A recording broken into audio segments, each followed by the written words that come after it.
Assalamualaikum warahmatullahi wabarakatuh.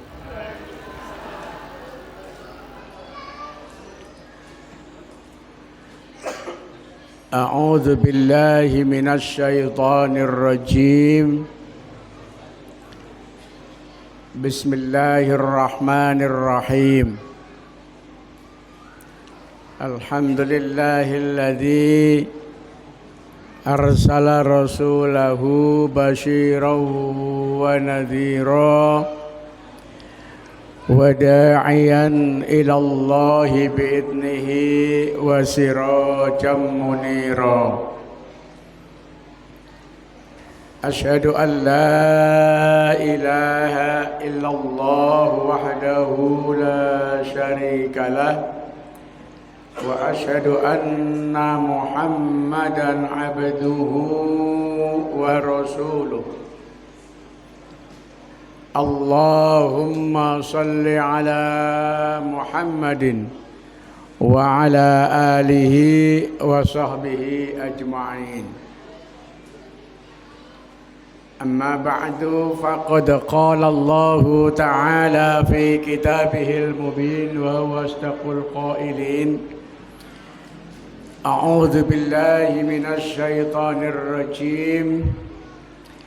Innama ya'muru masajidallahi man amana billahi wal yawmil akhir wa aqamas salata wa atas zakah wa lam yakhsha illallah wa asa ulaika ay yakunu minal muhtadin.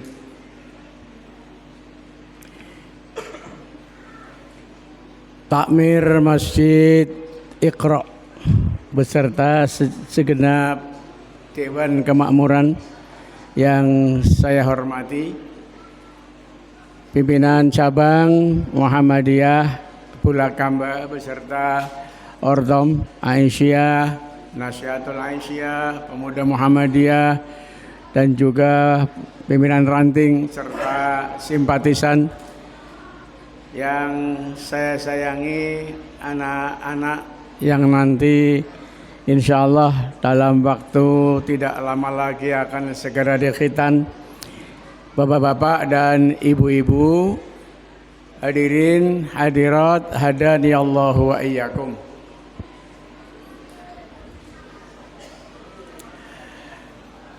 Mari kita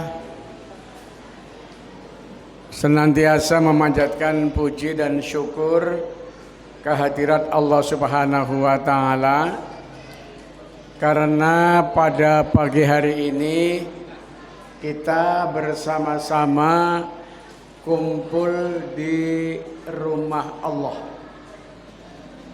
kumpul di Masjid Iqra dalam rangka pengajian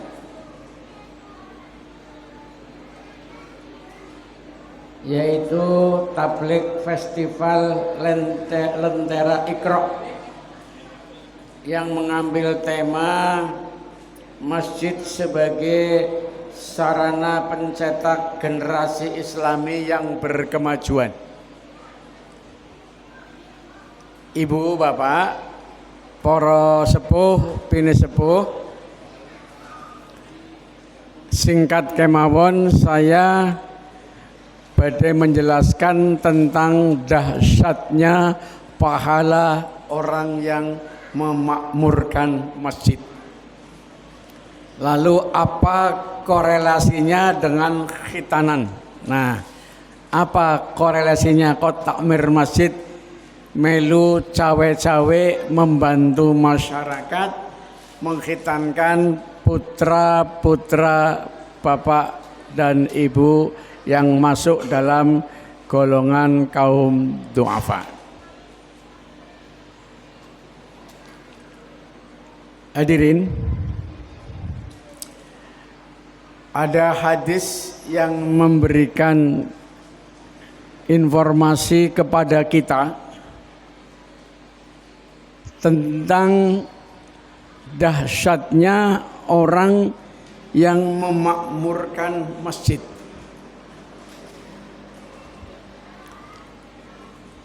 Benjang wonten dinten kiamat Allah menyeru, mengundang sambil bertanya, apa undangannya? Aina jironi, aina jironi, aina jironi. Begitu seruan Allah. Mana ini tetanggaku? Endi ketanggane nyong? Kelaman cara bahasa Kluwut. Aina jironi, mana tetanggaku? Mendengar seruan Allah, malaikat serempak menjawab, fataqulul malaikatu ya Rabbana wa may yambaghi ayyujaruka. Wahai Rabb, wahai Allah, siapa orang-orang yang beruntung menjadi tetanggamu ya Allah? Wa may yambaghi ayyujirani ayyujiraka. Wahai Allah, siapa orang yang beruntung menjadi tetanggamu ya Allah? Ibu bapak para rawuh, jangankan menjadi tetangga Allah, menjadi tetangganya orang hebat saja senengnya pol-polan.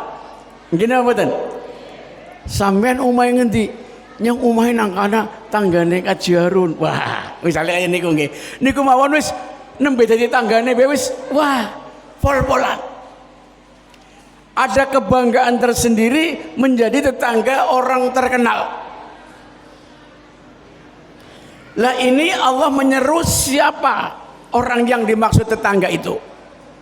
Mengundang orang yang menjadi tetangga Allah. Kalau di dalam Al-Quran juga ada doa dari istri Fir'aun, qalat rabbibnili baitan indaka fil jannah. Baca nggih dalam Al-Quran itu.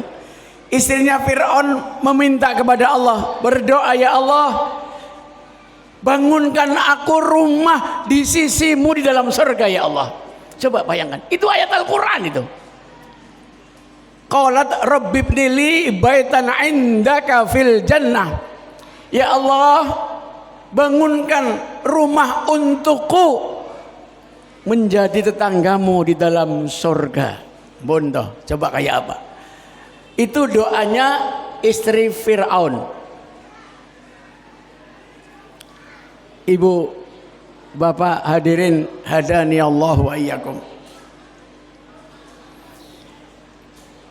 Dulu pada zaman Orde Baru,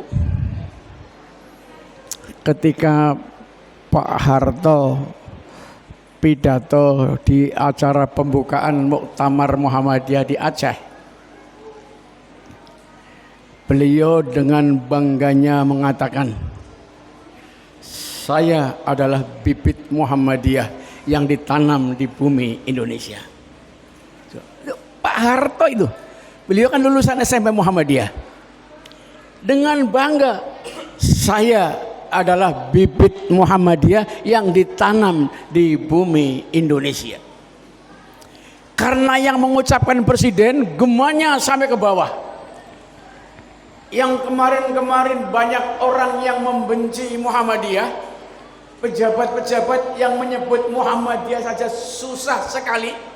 Begitu Pak Harto menyatakan saya adalah bibit Muhammadiyah yang ditanam di bumi Indonesia, banyak pejabat yang ketemu sama saya. Apa ngomongnya? Pak Harun, tetangga saya juga orang Muhammadiyah loh. Ya, tetangganya iyalah, sampai sendiri gimana? Ya, jadi ada kebanggaan menjadi tetangga warga Muhammadiyah, ada jadi kebanggaan. Oleh karenanya masjid-masjid yang dikelola oleh takmirnya orang Muhammadiyah itu harus menjadi kebanggaan bagi masyarakat lingkungannya. Memberikan pelayanan kepada masyarakat tanpa memandang apakah itu Muhammadiyah atau bukan Muhammadiyah. Saya yakin anak-anak yang di sekitar sini tidak semuanya anak warga Muhammadiyah. Karena Muhammadiyah itu untuk melayani umat. Tema sentral milik kita itu kan, ya kan? Wah, mensejahterakan bangsa. Berarti siapapun yang memang layak untuk dilayani, layani. Hadirin, hadani Allah wa iyyakum. Lalu ketika malaikat bertanya,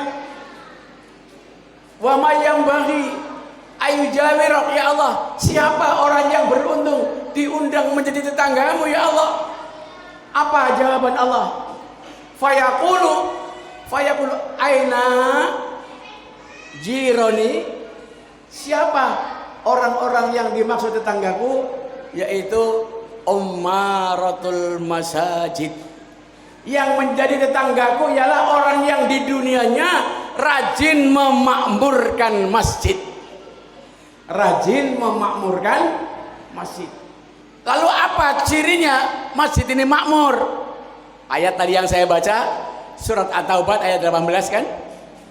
Itu innama ya'muru masajidallah man amana billah wal yaumil akhir wa aqamas shalah wa atas zakah. Jadi orang itu dianggap memakmurkan masjid apabila masjid hidup dengan jamaahnya. Hidup dengan jamaahnya. Oleh karenanya Bapak dan Ibu, nuwun sewu, kalau ada anak-anak kecil sholat di masjid lari-lari jangan dibegis. Apa jangan dibegis? Dibegis itu bahasa Indonesia, bahasa Amerika apa? Oh, dibegis itu bukan bahasa Indonesia ya Mas? Jadi kalau ada anak ikut sholat di masjid, di musola, khususnya yang takmirnya orang-orang Muhammadiyah, tolong aja disentak, tolong aja diomongi. Sampeyan sing usianya sudah expire, mau berapa tahun lagi hidup? Ayo nyemat takon. Kinang sinang ngarepe nyong kae niki sing pada nganggo apa? Training kas. Kowe kan usianya sudah expire. Expire wae ibarat panganan wis beli bisa dipangan. Pan anjok pirang tahun maning. Angger begis bocah cilik-cilik nang masjid mushola sing pan gantine sampean jamaah sapa? Paham nggih? Nanti dititeni aja mari masjid kae. Kowe kolak-kolak ha. Nah, ini tidak baik. Tidak baik. Biarkan mereka lari-lari, biarkan. Enggak ada masalah. Tetapi kalau bisa ditertibkan, caranya bagaimana? Ya masing-masing anak ini jamaahnya itu di sela-sela nih. Bapak anak, bapak anak, bapak anak. Nanti orang gawe geger, ya orang gawe geger. Tapi memang terus terang mamaon, kalau tuntunan orang berjamaah, tuh Nabi menyatakan sop yang paling utama orang jamaah laki-laki di depan. Belakangnya laki-laki lagi dewasa, belakangnya laki-laki lagi dewasa. Sudah tidak ada, baru di belakangnya itu adalah anak-anak. Setelah di belakang anak baru wanita, karena untuk pagar, untuk hijab. Gitu loh Bapak Ibu. Cuma kalau anak-anak dikumpulkan jadi siji, sing ngarane bae bocah, nyong mantakon sampean mental jadi bocah apa beli sih?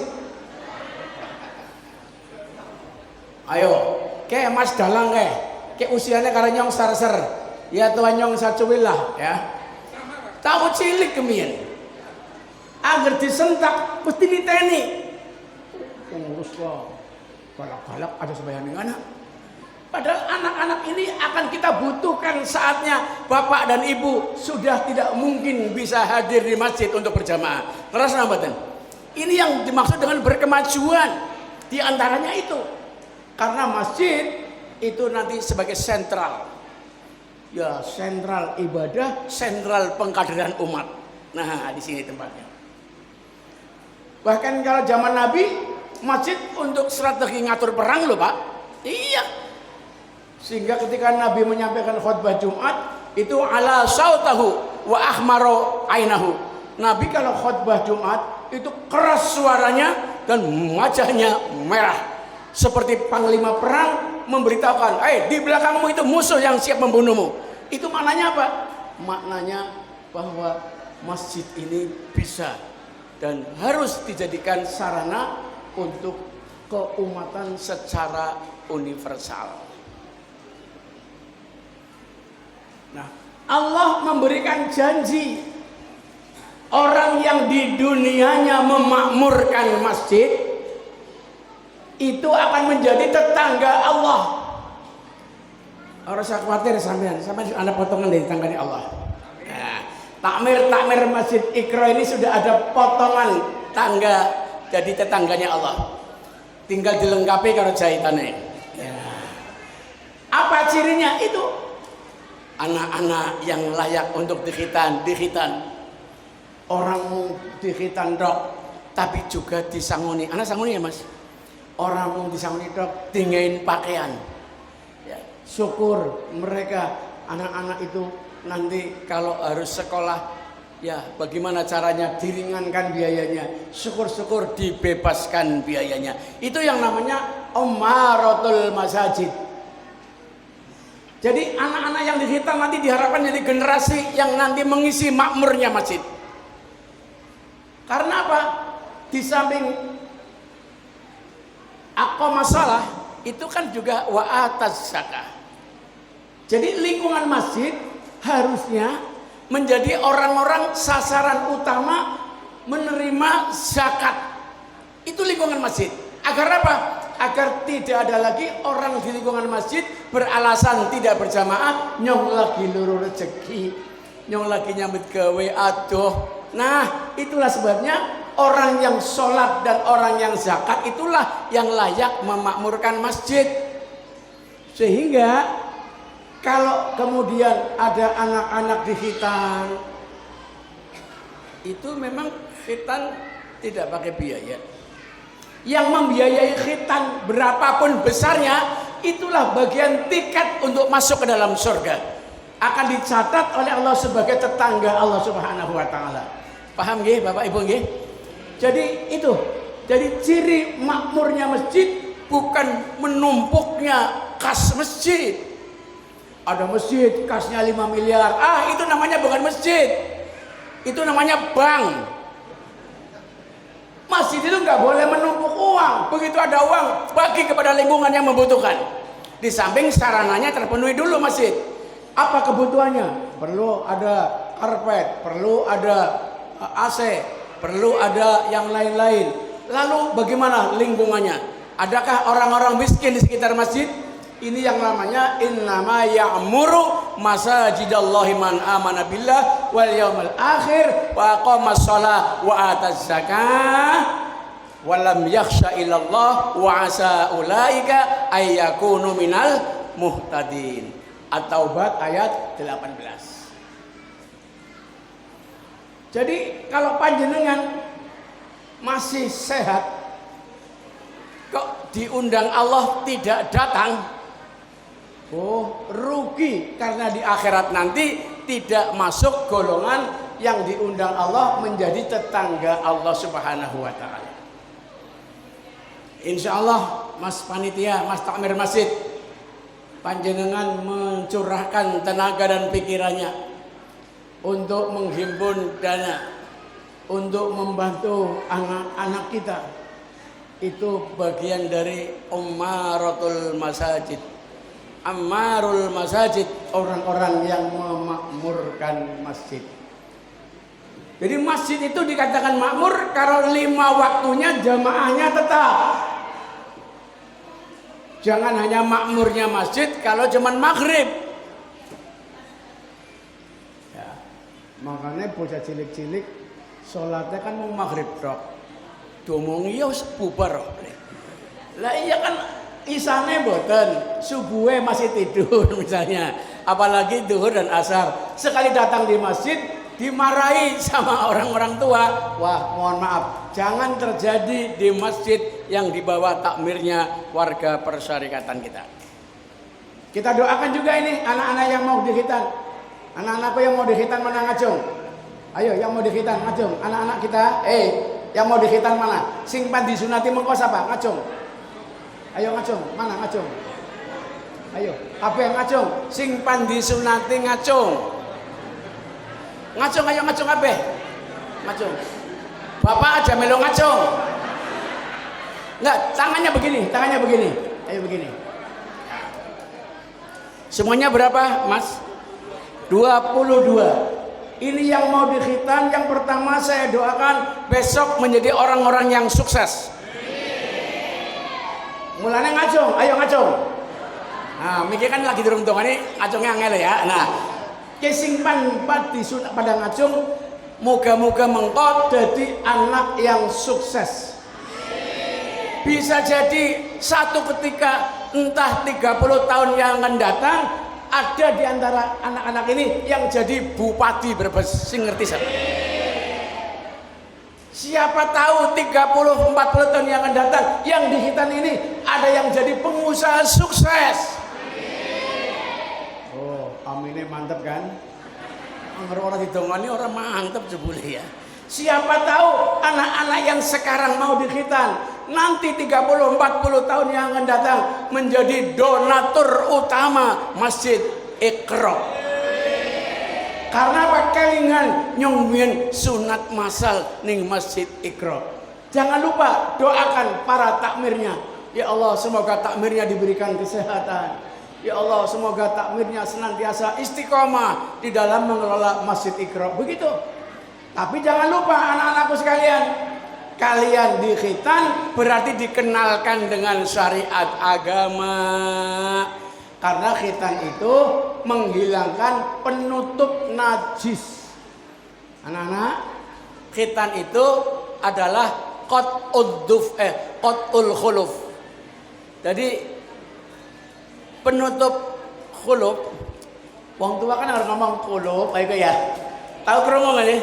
Khuluf, maksudnya seperti itu, bahwa khuluf itu adalah ujung dari kemaluan anak itu laki-laki. Kemudian kalau tidak dibuang maka najis akan terus berada di dalamnya. Mbok pipis kemudian diperes kayak ngapa, kalau belum dibuang khulufnya tetap najisnya masih ada di dalam. Oleh karenanya khitan itu kata Nabi bukan sunnah tapi wajib. Karena apa?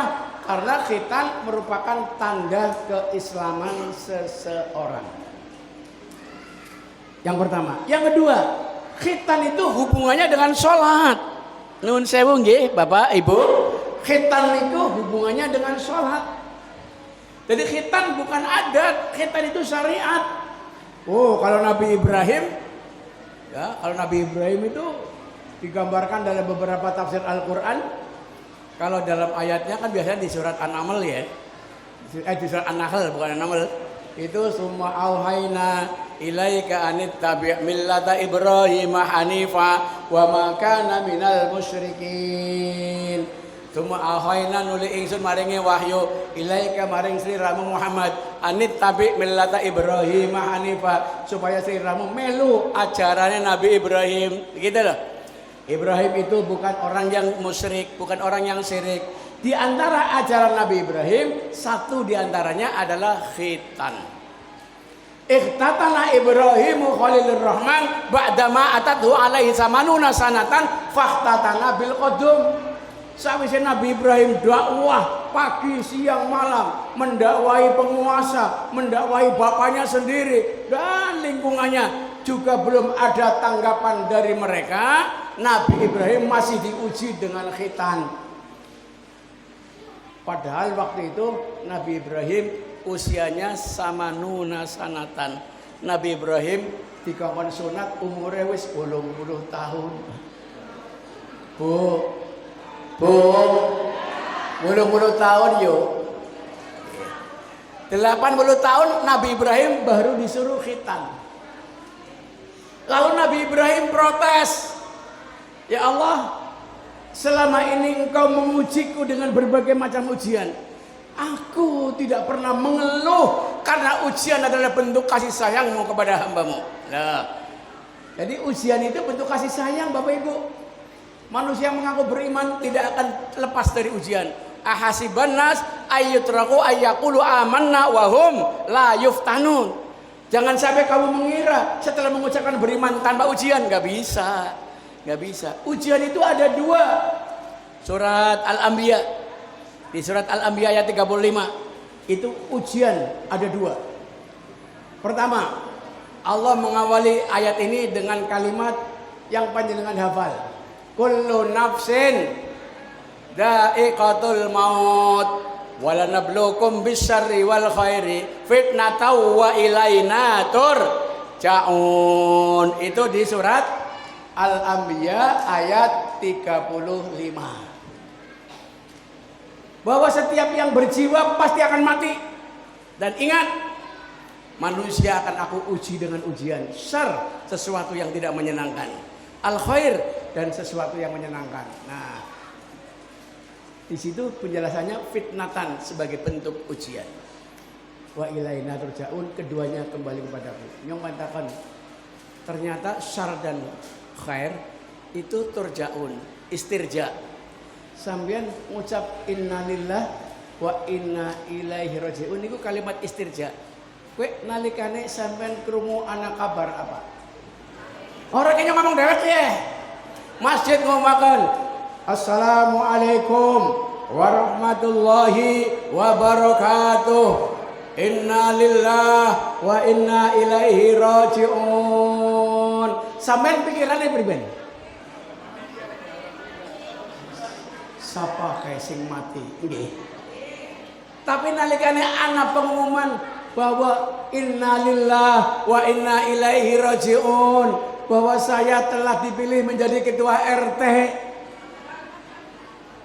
salah nggak? Kok salah? Justru disinilah orang keliru memahami kalimat innalillah wa inna ilaihi rajiun, seolah-olah kalimat ini hanya untuk orang yang susah saja.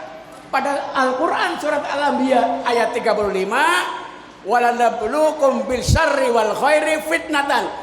Apakah ujian itu berupa kesenangan dan kesusahan? Dua-duanya namanya ujian.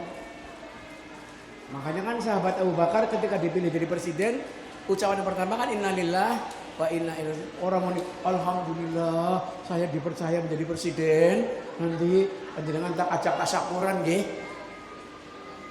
Nah, ibu bapak, Nabi Ibrahim itu diuji dengan berbagai macam ujian, boten nate ngersula. Tidak pernah yang namanya ngersula. Ngersula itu bahasa Indonesianya apa? Mengeluh. Makanya Nabi Ibrahim ditetapkan oleh Allah sebagai imam, pemimpin dunia. Cirinya pemimpin gak pernah mengeluh. Mas Parji, itu sahabat saya itu. Jadi orang ini, ibu-ibu, salah saya sampean umurnya aja 1 tahun, ngersulana ping pira. Nabi Ibrahim orang tahu meresula, tetapi begitu diuji kongkon sunat, kue orang resula mau protes.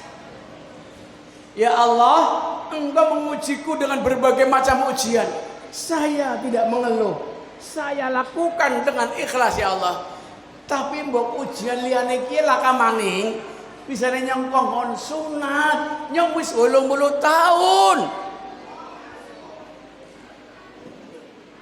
Raja Namrud betak lawan yang diobong sampai engkau mewahyukan kepada api agar api tidak menjadi panas. Saya selamat, saya tidak ngeresula. Lah ini saya disuruh sunat, dukun sunat endi sing wani nyunati nyong. Kowe maksudnya kayak niku lho Bapak Ibu. Apa jawaban Allah? Faktatana bil qadum. Kon ora sang ngundang dukun sunat Ibrahim, tapi kon jukut qadum. Kodum niku kampak nggo ngetok ikutmu. Wes, kurang apa ya? Jadi kongon ngetok dewek, Mas. Dikongkon dikampak. Bisa dikampak sih? Ya karena detik pengadegan Nabi Ibrahim niku mirip dhuwure Ka'bah. Sampeyan wis tau weruh Ka'bah? Wis nang gambar mbok apa? Hah? Kowe detik pengadegan Nabi Ibrahim dia mirip dhuwure Ka'bah. Lah nang ngiringane Ka'bah ana watu sing biyen nggo ancik-ancik Nabi Ibrahim bangun Ka'bah, arane maqam Ibrahim. Kowe nang dhuwure watu ana telapak sikil, ana jempol, ana jentik, katon kabeh. Mung saiki tah wis dilapisi nganggo emas. Dulu waktu saya haji tahun 97 masih bisa terlihat batunya belum dilapisi pakai emas. Jika katon jempole, jentike katon. Ya kalau pemerintah Saudi Arabia ngelapisi emas kayak kita encer.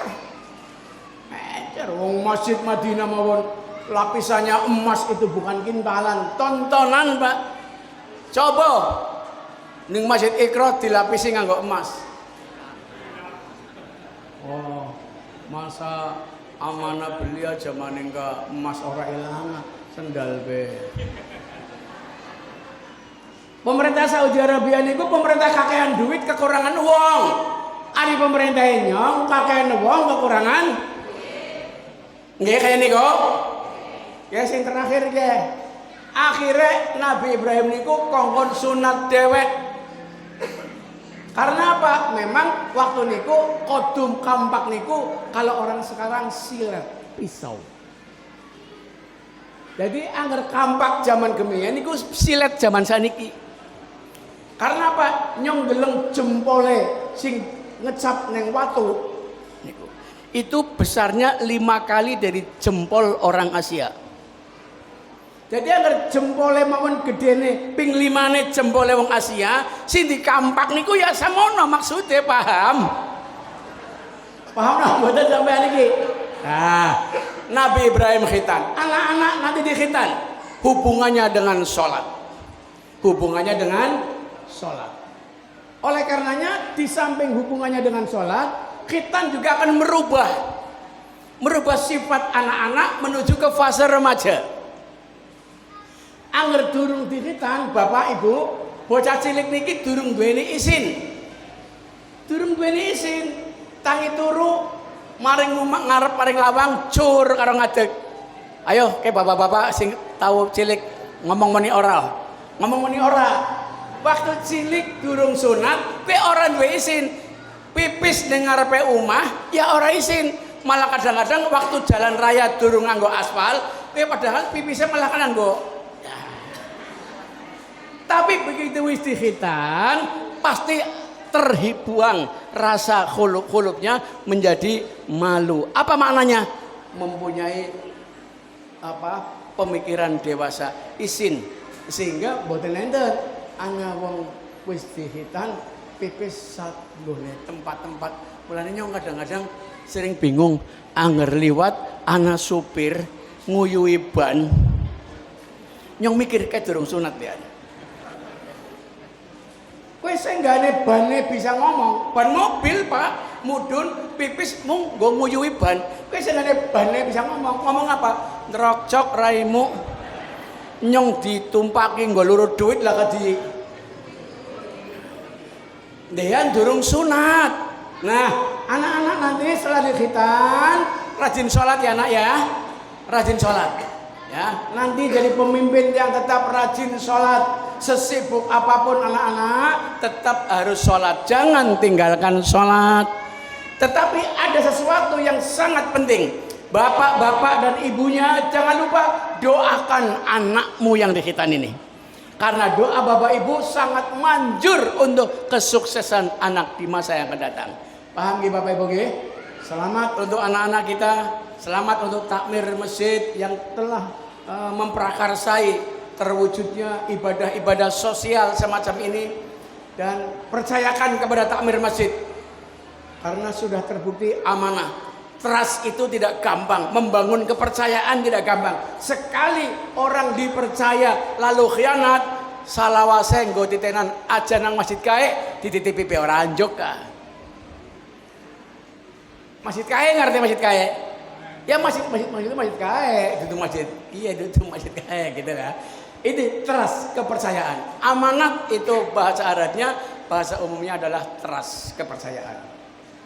Yang kedua, anak-anakku, bapak-bapak dan ibunya anak-anak dan takmir masjid, doakan para donaturnya agar mereka di samping mendapatkan pahala yang berlipat ganda dari Allah Subhanahu wa taala, didoakan agar lancar rezekinya, agar berkah rezekinya, berkah umurnya, dan berkah keluarganya, serta besok menjadi tetangga Allah Subhanahu wa taala. Allahumma amin ya mujibas sa'il. Saya kira itu saja Bapak Ibu, karena ini anak-anak sudah pengen sunat.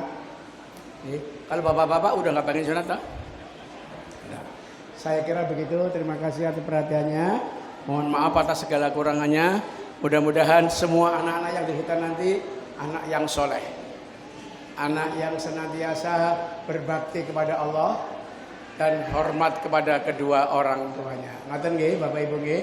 Terima kasih atas perhatiannya. Mohon maaf atas segala kurangannya. Usikum wa nafsi bitaqwallah. Assalamualaikum warahmatullahi wabarakatuh.